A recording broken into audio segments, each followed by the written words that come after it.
The image of the Dali blocking the Fort McHenry Channel is one that has been plastered across television stations all over the world, but the people inside the ship we've never seen or heard from. Their only face-to-face interactions have been with investigators and with salvage crews.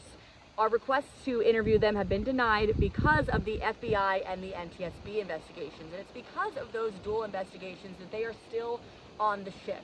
We're told that once the Dali is refloated and removed from the channel, they will have the opportunity to get off the ship. There are some visa restrictions involved, but the spokesperson for the shipping company that owns the Dali tells us that he's not sure exactly what kind of documents the crew already has, but he says once the time comes, they'll make sure that they have everything they need in order to get off the ship. There's a seafarer ministry that's going to escort them, and he's trying to figure out exactly what they want to do when they can get off the ship. But they're still not going to be able to leave Baltimore because of those ongoing investigations. They're going to have to wait until the authorities clear them. And they're all working under contract, so once they do have the chance to go home, they should be able to fulfill their contracts if they want to. But the expectation is that they'll all want to go back home. How they're going to get there, that remains to be determined. The ship itself is not going anywhere anytime soon. It's going to stay here in Baltimore for at least another month as they work to remove more debris from the ship, and then it's going to be taken to the port of Norfolk in Virginia for more extensive repairs. As for how the crew is doing, we talked to the head of the Baltimore International Seafarer Center. He's been consistently communicating with the crew via WhatsApp, and he says that the ship's owners have been taking really good care of their crew,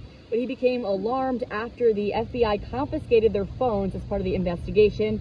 After pushback from the unions that represent them back in Singapore, they were given temporary cell phones. Now, the reverend that I spoke to from that Seafarer Center is working to get their SIM cards returned so that they can still communicate with their families.